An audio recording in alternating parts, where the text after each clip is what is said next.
Hey girls, Miss Cartwright here.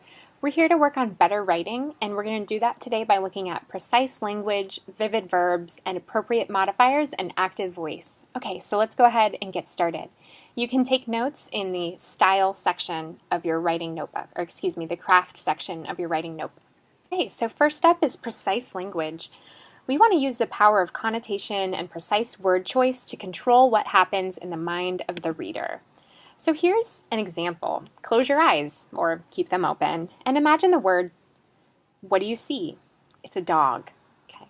Is it an English Mastiff? A puppy in a teacup, how adorable. Or maybe an angry pit bull. Adding those modifiers and using those concrete nouns can really help us to control what the reader imagines and also strengthen our writing. We want to use this technique not just in our creative writing, but also in our academic writing so that we can really control what the reader is thinking about. Maybe we even thought about a pampered chihuahua. So we want to use the power of connotation, modifiers, and precise language to bring life to our writing. Here's an example of a starter sentence. The dog is in the doorway.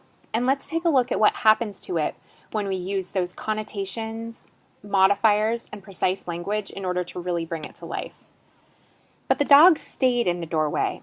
His scalded flank was so painful that he pressed himself against the cold wall, gasping for breath, and decided not to move from the spot.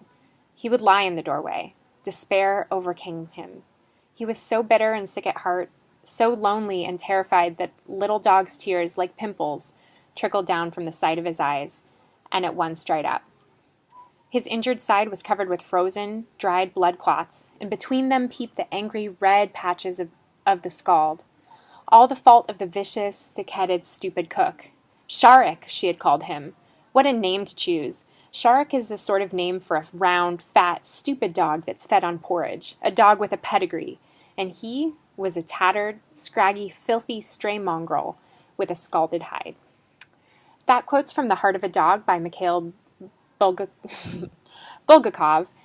and I just want you to take a minute again and really examine the specificity of the nouns, the vividness of the verbs, and the way that Bulgakov uses connotation in order to influence our perception of this animal. We're going to move on now to verb choice, and we're going to talk about the difference between active and passive voice. As much as possible, we want to replace that verb to be with a more vivid and precise verb. We also want to avoid starting sentences with there were and it is, those very general and vague descriptions. Think of it this way. If you can insert the word by zombies after the verb in a sentence, it is written in passive voice. So that's a good way to notice if you're using active or passive voice. Also fun. So here's some examples. The game was won. Better would be our team won the game. So again, we're adding in a specific noun there. The best and most precise would be the Panthers varsity football team annihilated Bullard. So that way I have both the actor and the recipient of the action, and I have that incredible verb, annihilated. It really influences my perception in terms of connotation. So let's practice. I've got the food was eaten by zombies. Why don't you modify that in your writing notebook, both for better and then for best? Take a minute and do that. Okay, when you're ready, it's still your turn. I'd like you to write a sentence using active voice and precise language for each of the following pictures. Hot dogs are being eaten. There is kissing. And the wave is being surfed.